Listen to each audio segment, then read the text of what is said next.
Kamal high school Piplod volleyball under 19 સ્પર્ધામાં જિલ્લામાં પ્રથમ નંબરે અને બેન્ડ સ્પર્ધામાં તૃતીય નંબરે આવી શાળાનું ગૌરવ વધાર્યું છે.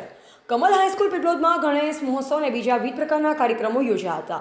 પ્રાપ્ત વિગત અનુસાર દાહોદ જિલ્લાની નામાંકિત શાળા એટલે કમલ હાઈસ્કૂલ પીપલોદ, જેમાં શૈક્ષણિક પ્રવૃત્તિઓ સાથે સહ અભ્યાસિક પ્રવૃત્તિઓનું વિશેષ આયોજન કરવામાં આવે છે.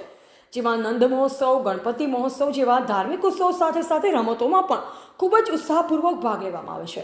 હમણાં ગણપતિ મહોત્સવમાં ગણપતિની સ્થાપના કરી 5 દિવસ પૂજા અર્ચના કરી 5મા દિવસે શાળાના મેદાનમાં ગૌમય ગણપતિનું વિસર્જન કરવામાં આવ્યું હતું.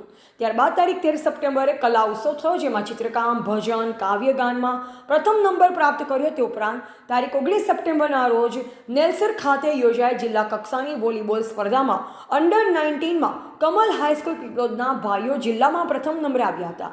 તારીખ 20 સપ્ટેમ્બરના રોજ ગોધરા રેન્જ કક્ષાના બેન્ડ સ્પર્ધાના આયોજનમાં કમલ હાઈસ્કૂલની બહેનોએ ભાગ લીધો, જેમાં તૃતીય નંબરે રહ્યા હતા.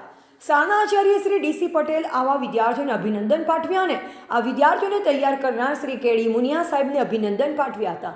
સાથે બેન્ડ સ્પર્ધામાં તૃતીય નંબરે આવ્યા બદલ શ્રી VM રાવત સાહેબને પણ અભિનંદન પાઠવ્યા હતા.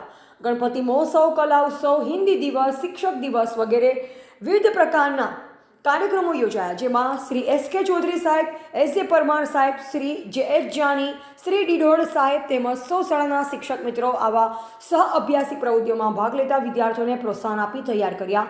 તેમને આચાર્ય શ્રી અભિનંદન પાઠવ્યા. સાથે શાળાના સુપરવાઇઝર શ્રી BK પટેલ સાહેબે પણ સૌને અભિનંદન પાઠવી ખુશી વ્યક્ત કરી હતી. કમલ હાઈસ્કૂલ પીપલોદનો સમગ્ર શાળા પરિવાર દ્વારા આવી શૈક્ષણિક સહ અભ્યાસિક રાષ્ટ્રીય ધાર્મિક સેવાકીય પ્રવૃત્તિમાં થતા વિશેષ આયોજન માટે સક્રિય ભૂમિકામાં રહી વિદ્યાર્થીઓને ભાગ લેવડાવે છે અને તેમનો ઉત્સાહ વધારે છે.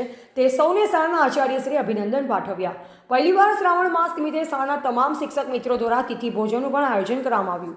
આપણા યશસ્વી વડાપ્રધાન શ્રી નરેન્દ્રભાઈ મોદી સાહેબના જન્મદિવસ નિમિત્તે સફાઈ અભિયાન કરવામાં આવ્યું. તારીખ 14/9/2024થી 2/10/2024 સુધી સેવા સ્વચ્છતા અભિયાન અંતર્ગત વિવિધ સ્પર્ધા અને કાર્યક્રમો રાખવામાં આવ્યા હતા.